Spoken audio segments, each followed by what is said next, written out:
Hello, ശരിക്കും ഈ സിനിമയുടെ പേര് ആട് 3 എന്നല്ല, കഴുത എന്നാക്കണമെന്നാണ് എൻ്റെ അഭിപ്രായം. കാരണം ഈ സിനിമയ്ക്കകത്ത് ആടില്ല.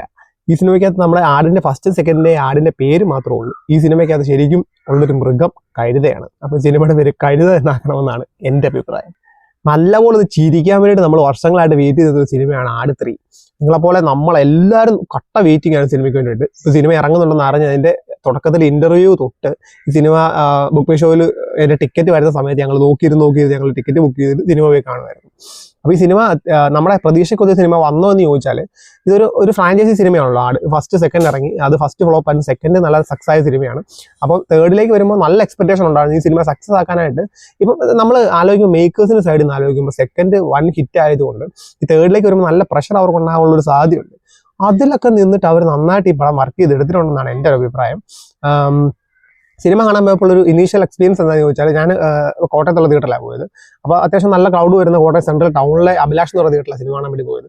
അപ്പം ഞങ്ങൾ ചെയ്തപ്പോൾ തിയേറ്റർ ഓൾറെഡി ഹൗസ്ഫുള്ളാണ്. ഞങ്ങളെല്ലാവരും കയറി പടം തുടങ്ങി നല്ല ഓരോ ക്യാരക്ടേഴ്സിനും ഇൻട്രോയ്ക്ക് അനുസരിച്ച് തിയേറ്റർ ഇളകി മറിയുന്ന ഒരു സീനാണ് ശരിക്കും നമ്മളവിടെ കണ്ടത്. ശരിക്കും എല്ലാവരും നല്ല രസമായിരുന്നു ക്രൗഡിനോട് സിനിമ കാണാനായിട്ട്.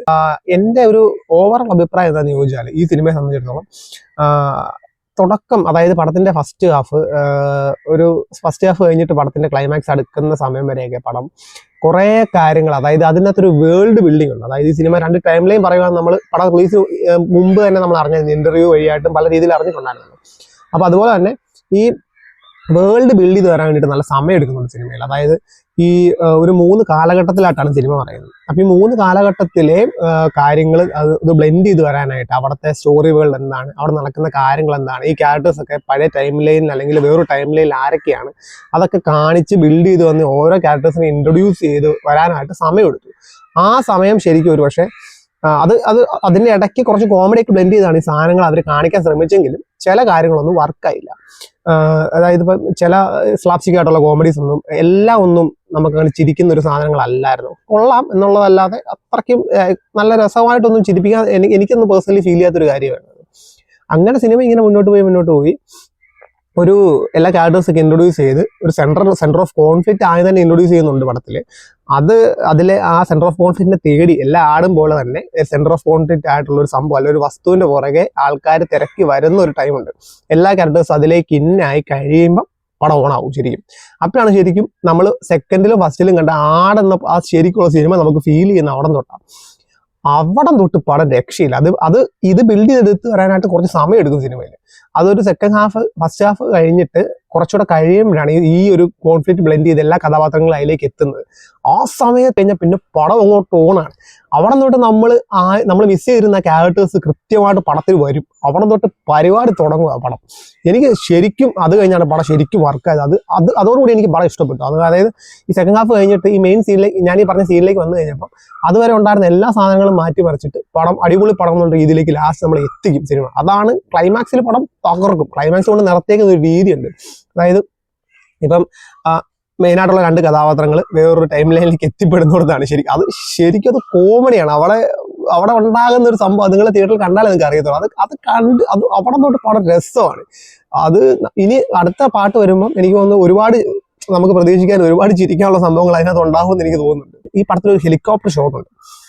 അത് ഒരു രക്ഷയില്ല. ഞങ്ങൾ തിയേറ്ററിൽ കാണുമ്പം എല്ലാവരും തിയേറ്ററിരിക്കുന്ന സകല ആൾക്കാർ കോരിത്തരിച്ചൊരു സീനായിരുന്നു. ഈ ഒരു സാധനം എടുക്കാൻ വേണ്ടിയിട്ട് ഒരു ക്യാരക്ടർ, ആരാന്ന് ഞാൻ പറയുന്നില്ല, ക്യാരക്ടർ വരുന്ന ഒരു നമ്മൾ ഒരിക്കലും പ്രതീക്ഷിക്കത്തില്ല. അത് പടത്തിൽ ബിൽഡ് ചെയ്ത് വെച്ചേക്കുന്ന ഒരു രീതി, അവിടെ അവതരിപ്പിച്ചിരിക്കുന്ന മ്യൂസിക്, അവിടെ എടുക്കുന്ന ആംഗിൾസ്, ക്യാമറ ആംഗിൾസ്, ഒരു രക്ഷയില്ല. ഗൂസ് ബംസ് എന്നൊക്കെ പറഞ്ഞാൽ നമ്മൾ തിയേറ്റർ ഇളക്കി മറിയുന്ന ഒരു പരിപാടിയായിരുന്നു ആ ഒരു സീൻ, ഹെലികോപ്റ്റർ സീൻ എന്ന് പറഞ്ഞാൽ. അത് കഴിഞ്ഞിട്ട് വേറൊരു ക്യാരക്ടറിന്റെ ഇൻട്രോ ഉണ്ട്. അത് അത്ര ഇമ്പോർട്ടൻ്റ് അല്ല, പക്ഷെ ഇത് എല്ലാം ആ ഒരു സെഗ്മെന്റ് തൊട്ട് പിന്നെ പടം അങ്ങോട്ട് ഭയങ്കര രസമായിരുന്നു. സിനിമയിൽ ഏറ്റവും രസകരമായിട്ട് തോന്നിയ സിനിമയുടെ പ്രൊഡക്ഷൻ ഡിസൈനാണ്.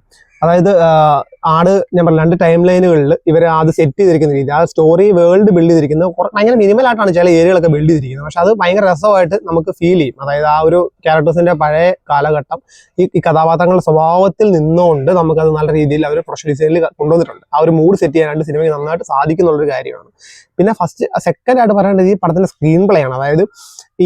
അതായത് ആട് ഫ്രാഞ്ചൈസിയിലുള്ള ഈ ക്യാരക്ടേഴ്സിനെ മിതുമാനുവൽ തോമസിന്റെ ക്യാരക്ടേഴ്സ് ആണ്. അപ്പം അദ്ദേഹം ഈ ക്യാരക്ടേഴ്സിനെ എടുത്തിട്ട് വേറൊരു ടൈം ലൈനിലേക്ക് എത്തിക്കാൻ കാണിച്ചൊരു ധൈര്യം, അദ്ദേഹത്തിന്റെ ഒരു മേക്കിംഗ് എക്സ്പീരിയൻസ് അത് ശരിക്കും അടിപൊളിയാണ്. അതായത് ഇപ്പം പുള്ളി പറഞ്ഞൊരു കാര്യം ഇന്റർവ്യൂ കണ്ടപ്പോൾ എനിക്ക് തോന്നിയ ഒരു കാര്യമാണ്. പുള്ളി പറഞ്ഞപ്പോൾ ഞാൻ ഫസ്റ്റും സെക്കൻഡിലും എടുത്ത കഥാപാത്രങ്ങളെ അതേ ടൈമിലേക്ക് കൊണ്ടുവരുന്നതിനോട് എനിക്ക് ബോറടി ഉണ്ട്. അപ്പം അവരെ വേറൊരു രീതിക്ക് പ്ലേസ് ചെയ്താലേ ഒരു രസം ഉണ്ടാവുള്ളൂ എന്ന് പുള്ളി പറഞ്ഞ സാധനം അത് അടിപൊളിയായിരുന്നു. അത് പുള്ളി ചെയ്ത് കാണിച്ചിട്ടുണ്ട് ഈ പടത്തിൽ. പെർഫോമൻസിലേക്ക് വരികയാണെങ്കിൽ എനിക്ക് ഈ സിനിമയിൽ ഏറ്റവും ഇഷ്ടപ്പെട്ട പെർഫോമൻസ് ആരാന്ന് ചോദിച്ചാൽ അത് ഡൂഡിന്റെ പെർഫോമൻസ് ആണ്. എനിക്ക് ഈ സിനിമയിൽ ഏറ്റവും ഇഷ്ടപ്പെട്ട പുള്ളിയാണ്. പുള്ളി ഒരു രക്ഷയില്ല. ഈ ക്യാരക്ടർ നമ്മൾ പ്രതീക്ഷിക്കാത്ത ഒരു ഡൈനാമിക്സ്, അതായത് ജീവിത സാഹചര്യങ്ങളെ കൊണ്ട് ഡ്യൂഡ് ജീവിതത്തിന്റെ ഭയങ്കര കറുത്ത യാഥാർത്ഥ്യത്തിലേക്കൊക്കെ പോകുന്നുണ്ട് സിനിമയിൽ. അപ്പം ഡൂഡിന് കൂട്ടായിട്ട് കിട്ടുന്ന ഒരു കഥാപാത്രമാണ് ആന്റണി എന്ന് പറഞ്ഞ കഥാപാത്രം. അതാണ് ഞാൻ മുന്നേ പറഞ്ഞ സിനിമയിലെ ആട് മാറ്റി പടത്തിന് പേര് കഴുതയാക്കണം എന്ന് പറഞ്ഞില്ലേ, അത് ആ കഥാപാത്രമാണ്. അതിനൊരു കഥാപാത്രമായിട്ട് തന്നെ സെപ്പറേറ്റ് ഒരു കഥാപാത്രമായിട്ട് ചിത്രീകരിച്ചിട്ടുണ്ട്. അതൊക്കെ ഭയങ്കര രസം. അത് ഞാൻ സത്യം പറഞ്ഞ പേഴ്സണലി ഇപ്പം ഡൂഡെന്ന് പറയുന്ന കഥാപാത്രം ഒരവസ്ഥയിൽ പോകുന്നത് ഞാൻ ഒരിക്കലും പ്രതീക്ഷയില്ല. അവിടെ വിനായകം കൊടുക്കുന്ന പെർഫോമൻസുകൾ, പുള്ളിയുടെ ബോഡി ലാംഗ്വേജ് ഒക്കെ ഭയങ്കര രസമായിരുന്നു. പുള്ളി ആ ഒരു ഡൂഡെന്ന് പറയുന്ന കഥാപാത്രത്തിന് ഡിപ്രഷൻ സൈഡിൽ നിന്ന് ഡൂഡിന്റെ തിരിച്ചൊരു വരവുണ്ട്, ഒരു കമ്പാക്ക് ഒക്കെ ഉണ്ട്. അതൊക്കെ പുള്ളി രസമായിട്ട് ചെയ്തിട്ടുണ്ട്. എനിക്ക് തോന്നുന്നു നല്ലൊരു ഫുള്ള് ക്യാരക്ടർ ആർക്കുള്ളൊരു കഥാപാത്രം ഡൂഡിന്റെയാണ് ഈ സിനിമയിൽ. അതുപോലെ തന്നെ ഇന്ദ്രചേട്ടൻ ചെയ്ത കഥാപാത്രം സാത്താൻ സേവറും എല്ലാ ടൈം ലൈനും തന്നെ ഉണ്ട്. നല്ലൊരു ഇമ്പോർട്ടൻറ്റ് റോൾ. ഈ മാനുവൽ തോമസ് ഇന്റർവ്യൂ പറഞ്ഞ പോലെ തന്നെ അത്ര എക്സ്പ്ലോർ ചെയ്യാത്തൊരു കഥാപാത്രമാണ് സാത്താൻ സേവിയറിനെ. അതിനെടുത്തിട്ട് ഈ പടത്തിൽ കുറച്ചുകൂടി ഇമ്പോർട്ടൻസ് കൊടുത്ത് ചെയ്തിട്ടുണ്ട്. അവിടെ സണ്ണി വെയിന്റെ പെർഫോമൻസ് എങ്ങനെ ഉണ്ടെന്ന് ചോദിച്ചാൽ പേഴ്സണലി എനിക്ക് അത്ര എൻജോയ്മെന്റ് ആയിട്ട് തോന്നിയൊരു പെർഫോമൻസ് അല്ല. പക്ഷെ ഓക്കെയാണ്, പുള്ളി അടിപൊളിയായിട്ട് ചെയ്തു വെച്ചിട്ടുണ്ട്. പക്ഷെ എന്നാലും അത്രയ്ക്ക് അങ്ങോട്ട് വന്നോ എന്ന് ചോദിച്ചാൽ അത്രയ്ക്ക് അങ്ങോട്ട് വന്നിട്ടില്ലെന്നാണ് എൻ്റെ ഒരു അഭിപ്രായം. പിന്നെ ഷാജി പാപ്പൻ പണ്ടത്തെ പോലൊക്കെ തന്നെയാണ്. പുള്ളി ആ ജയസൂര്യ നമുക്കറിയാമല്ലോ, പുള്ളിയുടെ പെർഫോമൻസ് ഒരു മാറ്റവും. പുള്ളി അന്നും ഇന്നും എല്ലാം അടിപൊളിയായിട്ട് തന്നെ ചെയ്തു വെച്ചിട്ടുണ്ട്. ഇനി ധർമ്മജൻ ചെയ്ത കഥാപാത്രം ഞാൻ പറഞ്ഞില്ല, പുള്ളിയുടെ ചില കോമഡികളൊന്നും ചില സമയത്ത് വർക്കായില്ല. ഭയങ്കര ഫോഴ്സ്ഫുള്ളി ചില സമയത്ത് പറയുന്ന പോലെ ആയിപ്പോയി. എനിക്കത് അത്ര അങ്ങോട്ട് വർക്കായില്ല.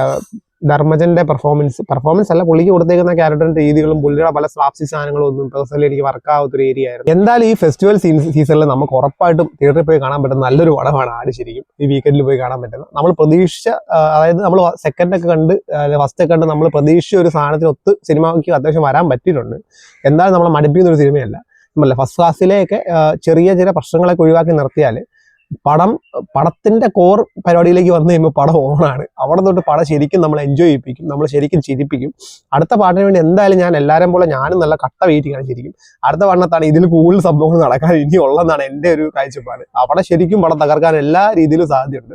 ഒരുപാട് റിസ്ക് എടുത്തിട്ട്, എനിക്ക് തോന്നുന്നത് ഇന്റർവ്യൂസ് ഒക്കെ കണ്ടു വെച്ചിട്ട് നല്ല റിസ്ക് എടുത്തിട്ട് 2 പ്രൊഡക്ഷൻ കമ്പനികൾ റിസ്ക് എടുത്ത് ചെയ്തൊരു സിനിമയാണ് ഇപ്പോൾ ആട്. അപ്പം എന്തായാലും ഈ ആട് തേർഡും വർക്കാണ്. എല്ലാം നമുക്ക് എല്ലാവർക്കും തിയേറ്ററിൽ പോയി കാണാൻ നല്ല വെറുത്തുള്ള സിനിമ തന്നെയാണ് ആട് തേർഡെന്നാണ് എൻ്റെ ഒരു അഭിപ്രായം. അപ്പോൾ പറ്റുമെങ്കിൽ നിങ്ങൾ എല്ലാവരും തിയേറ്ററിൽ പോയി കണ്ട് ഈ സിനിമ വിജയിപ്പിച്ചിട്ട് അടുത്ത പാട്ട് ഇറക്കാനായിട്ടുള്ള നിങ്ങളുടെ എല്ലാ സപ്പോർട്ടും നിങ്ങൾ കൊടുക്കണം പ്രേക്ഷകർ എന്ന നിലയിൽ. അപ്പം അത്രയുള്ള ആടിനെ പറ്റിയുള്ള എൻ്റെ അഭിപ്രായം. അപ്പോൾ ബൈ, അടുത്ത വീഡിയോ ആയിട്ട് പിന്നെയും കാണാം. ബൈ.